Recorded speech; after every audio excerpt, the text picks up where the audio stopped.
Hello അസ്സലാമു അലൈക്കും. അപ്പോൾ ഇന്ന് ഞാൻ വന്നിട്ടുള്ളത് പെരുന്നാളിന് ഉണ്ടാക്കാൻ പറ്റിയിട്ടുള്ള ഒരു കിടിലൻ കേക്ക് പുഡിങ്ങിൻ്റെ റെസിപ്പി ആയിട്ടാണ്. ഒരുപാട് റിക്വസ്റ്റ് എനിക്ക് കിട്ടിയിട്ടുള്ള ഒരു പുഡിങ് റെസിപ്പിയും കൂടിയാണ് കേട്ടോ. അപ്പോൾ പറ്റുന്നവരൊക്കെ ഒന്ന് ട്രൈ ചെയ്ത് നോക്കുക. നമുക്കിതെങ്ങനെയാണ് ചെയ്യുന്നതെന്ന് വേഗം നോക്കിയിട്ട് വരാം. അപ്പോൾ ഇത് ഉണ്ടാക്കാനായിട്ട് ആദ്യം തന്നെ നമുക്ക് വിപ്പിംഗ് ക്രീം ഒന്ന് ബീറ്റ് ചെയ്തെടുക്കണം. അപ്പം ഞാനിവിടെ ഡ്രൈ ആയിട്ടുള്ള ഒരു ബൗൾ എടുത്തിട്ടുണ്ട്. അതിലേക്ക് നല്ല തണുത്തിട്ടുള്ള നമ്മുടെ വിപ്പിംഗ് ക്രീം ചേർത്ത് കൊടുക്കുക. അധികം കട്ടയല്ലാത്ത ക്രീം ചേർക്കാൻ നല്ലത്. എന്നിട്ട് നന്നായിട്ട് നമുക്കിതൊന്ന് ബീറ്റ് ചെയ്തെടുക്കണം. ഞാനിപ്പോൾ ഏകദേശം ഒരു 1.25 കപ്പ് വിപ്പിംഗ് ക്രീം എടുത്തിട്ടുണ്ട്.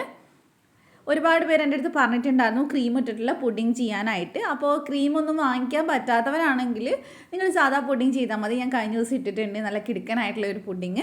ഒരുപാട് പുഡിങ് അല്ലാണ്ട് ഇട്ടിട്ടുണ്ട് കേട്ടോ. അപ്പോൾ എന്തായാലും പുഡിങ്ങിൻ്റെ പ്ലേലിസ്റ്റ് എടുത്ത് നോക്കിയാൽ നിങ്ങൾക്ക് കാണാൻ പറ്റും. അപ്പോൾ നന്നായിട്ട് ഇതൊന്ന് ബീറ്റ് ചെയ്തെടുക്കണം. അപ്പോൾ ഒരു പകുതി ഒന്ന് ബീറ്റായി വരുന്ന സമയത്ത് നമുക്കത് സ്റ്റോപ്പ് ചെയ്തിട്ട് ഇതിൽ നിന്ന് പകുതി ക്രീം നമുക്കങ്ങ് മാറ്റി വയ്ക്കാം. കാരണം നമ്മളിത് 2 ഫ്ലേവറിലാണ് ചെയ്യുന്നത്. ഒന്ന് പ്ലെയിനായിട്ട് വിപ്പിംഗ് ക്രീമിൻ്റെ ആ ഒരു ടേസ്റ്റിൽ തന്നെ ചെയ്യും, പിന്നെ ഒരെണ്ണം ചോക്ലേറ്റ് ഫ്ലേവറിലും ചെയ്യുന്നുണ്ട്. അപ്പോൾ നമുക്ക് പകുതി അങ്ങോട്ട് എടുത്ത് മാറ്റാം. ഇനി നമ്മളിത് പകുതി എടുത്ത് മാറ്റിയിട്ടുണ്ട്. ഇതിലേക്ക് ഞാൻ ഏകദേശം ഒരു 1.5 ടേബിൾ സ്പൂൺ കൊക്കോ പൗഡർ ചേർക്കുന്നുണ്ട്. കൊക്കോ പൗഡർ തന്നെ വേണമെന്നില്ല, നിങ്ങൾക്ക് വേണമെങ്കിൽ ചോക്ലേറ്റ് സോസ് വേണമെങ്കിൽ ചേർത്ത് കൊടുക്കാം. അപ്പോൾ എന്തായാലും നമുക്കിനി ഇതൊന്ന് മിക്സ് ചെയ്തിട്ട് നന്നായിട്ട് ബീറ്റ് ചെയ്തെടുക്കാം. പിന്നെ നമ്മൾ കേക്കിന് ചെയ്യുന്ന പോലെ തന്നെ ഓവറായിട്ട് ചെയ്യണ്ട, കാരണം അത്യാവശ്യം ഒന്ന് ബീറ്റായിട്ട് എടുത്താൽ മതി, അല്ലാതെ ഒരുപാട് സ്റ്റിഫാക്കി എടുക്കേണ്ട ആവശ്യമില്ല. അപ്പോൾ ഇതിപ്പോൾ ഇവിടെ റെഡി ആയിട്ടുണ്ട് കേട്ടോ. ഏകദേശം കണ്ടോ, നല്ല ക്രീം നല്ല ഇതായിട്ട് വന്നിട്ടുണ്ട്. പക്ഷേ ഒരുപാട് സ്റ്റിഫായിട്ടുമില്ല. ഈ ഒരു കൺസിസ്റ്റൻസിയാണ് പുഡിങ്ങിന് നല്ലത്. അത് മാറ്റി വെച്ചിട്ടുണ്ട്. ഇനി നമുക്ക് പ്ലെയിൻ ആയിട്ടുള്ള ക്രീം ഒന്ന് ബീറ്റ് ചെയ്തെടുക്കാം. പുഡിങ് ആകുമ്പോൾ നമുക്ക് കുറച്ചിങ്ങനെ മെൽറ്റായ പോലെ ഉണ്ടാവണം, അപ്പോഴേ കഴിക്കുമ്പോൾ രസം ഉണ്ടാവും. അല്ലാതെ കേക്ക് പോലെ ആയി പോരുത്, ക്രീം ഭയങ്കര തിക്കായിട്ട്. അപ്പോൾ നമ്മൾ അടിച്ചെടുത്തിട്ടുണ്ട്. അപ്പോൾ ഇനി നമുക്കിതൊന്ന് സെറ്റ് ചെയ്തെടുക്കാം. അപ്പോൾ പുഡിങ് സെറ്റ് ചെയ്യാനായിട്ട് ഞാനിവിടെ ഒരു ട്രേ എടുത്തിട്ടുണ്ട്. അതിലേക്ക് ഞാൻ ചോക്ലേറ്റ് കേക്ക് വെച്ച് കൊടുക്കുകയാണ് കേട്ടോ. ചോക്ലേറ്റ് കേക്കിൻ്റെ റെസിപ്പി ഞാൻ ഇതിൽ കാണിച്ചിട്ടില്ല. കഴിഞ്ഞ ആഴ്ച ഞാനൊരു റെസിപ്പി ഇട്ടിട്ടുണ്ട്. ഒരുപാട് ചോക്ലേറ്റ് കേക്കിൻ്റെ റെസിപ്പി ഞാൻ ഇട്ടിട്ടുണ്ട്. അപ്പോൾ എന്തായാലും കഴിഞ്ഞ ആഴ്ച ഇട്ടതിൻ്റെ ലിങ്ക് ഞാൻ ഡിസ്ക്രിപ്ഷനിൽ കൊടുക്കാം. അപ്പോൾ അത് നോക്കി ചെയ്താൽ മതി. ഇനിയിപ്പോൾ ചോക്ലേറ്റ് കേക്ക് തന്നെ വേണമെന്നില്ല, വാനില കേക്ക് വെച്ചിട്ട് നമുക്ക് ചെയ്യാം. ചോക്ലേറ്റ് ആകുമ്പോൾ കുറച്ചും കൂടെ അടിപൊളിയായിരിക്കും. അപ്പോൾ എല്ലാ ഭാഗത്തും ഞാൻ ചെറിയ പീസൊക്കെ വെച്ച് ഒന്ന് അഡ്ജസ്റ്റ് ചെയ്ത് കൊടുത്തിട്ടുണ്ട്. അത് ചെറുതായിട്ടൊന്ന് പ്രസ് ചെയ്തതിന് ശേഷം ഇതിൻ്റെ മേലെയായിട്ട് കുറച്ച് ഷുഗർ സിറപ്പ് ഒഴിച്ച് കൊടുക്കുന്നുണ്ട്. പഞ്ചസാര കുറച്ച് വെള്ളത്തിൽ ഒന്ന് ചൂടാക്കി മെൽറ്റ് ചെയ്തെടുത്താണ്. ചൂട് പോയതിന് ശേഷം ഒഴിച്ചു കൊടുക്കുക. അപ്പോൾ ഞാൻ അത്യാവശ്യം തന്നെ ഒഴിച്ചു കൊടുത്തിട്ടുണ്ട്. അപ്പോൾ നന്നായിട്ട് സോഫ്റ്റായിട്ടിരിക്കും കേക്ക്. അപ്പോൾ ഇനി നമ്മൾ ഇതിലേക്ക് ചോക്ലേറ്റ് ക്രീമാണ് ആദ്യം ലെയർ ചെയ്ത് കൊടുക്കുന്നത്.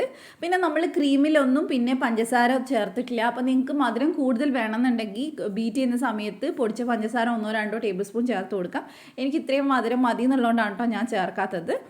അപ്പോൾ ഒന്ന് ലെവൽ ചെയ്തെടുത്തിട്ടുണ്ട്. ഇനി ഇതിൻ്റെ മേലെയായിട്ട് കുറച്ച് ചോക്ലേറ്റ് ചിപ്സ് ഇട്ട് കൊടുക്കുന്നുണ്ട്. ഇങ്ങനെ ചേർക്കുമ്പോൾ നമ്മൾ കഴിക്കുന്ന സമയത്ത് ഭയങ്കര ഒരു ക്രഞ്ചി ഫീൽ ഉണ്ടാവും, നല്ല രസമാണ് കഴിക്കുമ്പോൾ. അപ്പോൾ അതുകൂടി ഇട്ട് കൊടുത്തിട്ടുണ്ട്. ഇനി ഇതിൻ്റെ മേലെ നമ്മൾ അടിച്ചു വെച്ചിട്ടുള്ള വെള്ള ക്രീം ഉണ്ടല്ലോ, അത് ചേർത്ത് കൊടുക്കാം. അപ്പോൾ അതുകൂടെ ചേർത്തിട്ട് നമുക്ക് ഫുള്ളായിട്ടൊന്ന് ലെവൽ ചെയ്തെടുക്കാം. നിങ്ങൾക്ക് ഇതുപോലെ ട്രേയിൽ ചെയ്യുന്നതിന് പകരമായിട്ട് ചെറിയ ഗ്ലാസ്സിലോ ബൗളിലോ വേണമെങ്കിലും സെറ്റ് ചെയ്തെടുക്കാം. അപ്പോൾ പെരുന്നാളിനൊക്കെ ചെയ്യുമ്പോൾ അങ്ങനെയായിരിക്കും രസം ഉണ്ടാവുക. അപ്പോൾ ഇനി ഇതിൻ്റെ മേലെയായിട്ട് കേക്ക് തന്നെ ബാക്കിയുള്ളത് പൊടിച്ചിട്ടിട്ടുണ്ടായിരുന്നു ഞാൻ. അപ്പോൾ ആ പൊടിച്ചതിൻ്റെ കുറച്ച് പീസ് ഇതിലിങ്ങനെ ഇട്ട് കൊടുക്കുന്നുണ്ട്. അപ്പോൾ ഒരു ചോക്ലേറ്റ് ഗ്രേറ്റ് ചെയ്ത് ഇട്ട മാതിരി ഉണ്ടാവും. അപ്പോൾ ഫുള്ളായിട്ട് നമുക്ക് ഇങ്ങനെ ഒന്ന് ഇട്ട് കൊടുക്കാം. അപ്പോൾ ഫുള്ളായിട്ട് ചെയ്തതിന് ശേഷം ഞാനിത് ഫ്രിഡ്ജിൽ വെക്കുകയാണ്. ഫ്രിഡ്ജിൽ വെക്കുമ്പോൾ ഒരു 4 മണിക്കൂർ 5 മണിക്കൂറൊക്കെ വെക്കുകയാണെങ്കിൽ നല്ല അടിപൊളിയായിട്ട് തണുത്ത് കിട്ടും.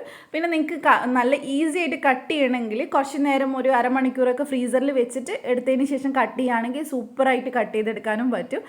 അപ്പോൾ അഥവാ നിങ്ങൾ ഫ്രീസറിൽ വെക്കുന്നുണ്ടെങ്കിൽ കുറച്ച് തണുപ്പ് മാറിയതിന് ശേഷം മാത്രം സെർവ് ചെയ്യുക, എന്നാലേ ആ ക്രീമിൻ്റെ കറക്റ്റ് ടെക്സ്ചർ നമുക്ക് കഴിക്കുമ്പോൾ കിട്ടുള്ളൂ. അപ്പോൾ നമ്മളിത് കട്ട് ചെയ്തിട്ടുണ്ട്. നമുക്കിതിൽ നിന്ന് എടുത്ത് മാറ്റാം.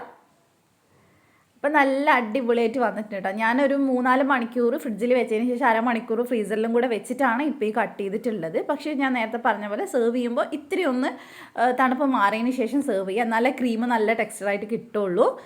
അപ്പോൾ എല്ലാവരും ട്രൈ ചെയ്ത് നോക്കാം കേട്ടോ. നിങ്ങൾക്ക് ഈ റെസിപ്പി ഇഷ്ടമായിട്ടുണ്ടെങ്കിൽ ചാനലൊന്ന് സബ്സ്ക്രൈബ് ചെയ്തേക്കണേ. തൊട്ടടുത്തുള്ള ബെല്ല് ക്ലിക്ക് ചെയ്തിട്ട് ഓളോട് ക്ലിക്ക് ചെയ്യുക, എന്നാൽ മാത്രമേ ഞാൻ വീഡിയോസ് ഇടുമ്പോൾ നോട്ടിഫിക്കേഷൻ വരുള്ളൂ.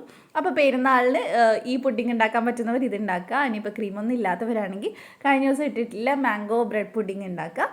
അപ്പോൾ നമുക്ക് മറ്റൊരു വീഡിയോ ആയിട്ട് വീണ്ടും കാണാം ഇൻഷാ അല്ലാ. Thank you for watching.